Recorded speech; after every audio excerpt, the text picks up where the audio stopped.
കൊച്ചി, കോഴിക്കോട്, തിരുവനന്തപുരം അയ്യാറിൽ അടിച്ചില്ലടാ. തിരുവനന്തപുരം അത്രയും തിരക്കായിരുന്നടാ. കൊച്ചിനെക്കാട്ടും ഉണ്ടാവും, അല്ല കോഴിക്കോടിനെക്കാട്ടും. തിരുവനന്തപുരം അടിപൊളി സിറ്റ്. തിരുവനന്തപുരം പോയിട്ടുള്ള എക്സ്പീരിയൻസ് ഗൈസ് അതെനിക്ക് കുറച്ച് സംസാരിക്കാനുണ്ട്. അതായത് നമ്മൾ ഓണത്തിന് ശരത്തിന്റെ അച്ഛനും അമ്മയും കുറേ ദിവസമായിട്ട് ഞാൻ ഇൻവൈറ്റ് ചെയ്യുന്നുണ്ട് വീട്ടിലേക്ക്. അപ്പൊ ഈ പ്രാവശ്യം ഓണം കൂടെ ഞാൻ എന്തായാലും പോകാന്ന് വാക്ക് കൊടുത്തിട്ടുണ്ടായിരുന്നു. അപ്പൊ പല കാര്യങ്ങളും എന്തെല്ലോ തിരക്കുകളുണ്ടായിരുന്നു. പക്ഷെ എല്ലാം മാറ്റി വെച്ച് നമ്മള് നേരെ, അതായത് നമ്മള് കേസിന്റെ ദിവസത്തിന്റെ തലേന്നാ മനസ്സിലാവും. അയ്യാറിൽ കഴിഞ്ഞ് കേസിന്റെ ദിവസത്തിന്റെ തലേന്നാ മനസ്സിലാവും. ഡയറക്റ്റ് ഇവന്റെ വീട്ടിലേക്ക് പോയി കുറച്ച് സമയം സ്പെൻഡ് ചെയ്യാൻ പറ്റുള്ളൂ. പക്ഷെ നാടലൊന്നും ചുറ്റി കാണാനുള്ള സമയം കിട്ടി. മോനെ വെജ് ഫുഡ്, സദ്യ, ഇങ്ങനത്തെ കാര്യങ്ങൾക്ക് മോനെ തിരുവനന്തപുരം ഫുഡിന്റെ കാര്യത്തിൽ മുത്തേ വേറെ. അതായത് ഓരോ കാറ്റഗറി, ഈ ഫുഡിൽ കാറ്റഗറികൾ ഉണ്ടടാ. ഈ വെജും നോൺ വെജും വേറെ തന്നെ ഇതാണ് മനസ്സിലായ.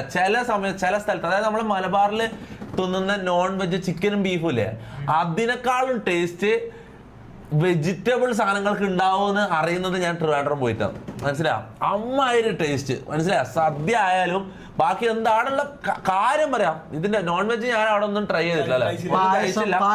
നോൺ വെജിന്റെ എനിക്കറിയില്ല. പക്ഷെ വെജ് സാധനങ്ങള് പൈനാപ്പിൾ, പുളിശ്ശേരി, ബോളി. മോനെ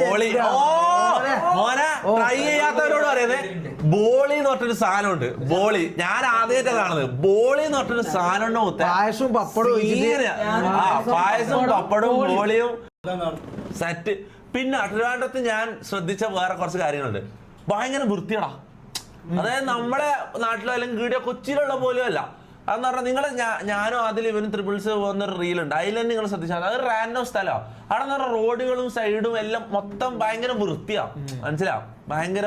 പിന്നെ പറഞ്ഞാൽ ആൾക്കാരോട് സംസാരിക്കുമ്പോൾ ഭയങ്കര എന്താ പറയാ, ഒരു സിനിമ കണ്ടിരിക്കുന്ന പോലെ നമുക്ക് സംസാരിക്കാം. ഭയങ്കര എന്റർടൈനിങ്. ഇവർ നോർമലി സംസാരിക്കുന്നത് ഭയങ്കര, ഇവരുടെ സ്ലാങ് ഭയങ്കര എന്താ പറയാ, ഇരുന്ന് സംസാരിക്കാൻ തോന്നും മനസ്സിലാവും. അങ്ങനത്തെ കുറച്ച് കാര്യങ്ങൾ. അപ്പം ട്രിവാൻഡ്രത്ത് അയ്യാറിലിടാൻ പറ്റിയില്ല, അതാണ് എൻ്റെ ഒരു വിഷമമാണ്. അപ്പം എന്തായാലും ഒരു സമയം ട്രിവാൻഡ്രം അയ്യാറിലിടണം.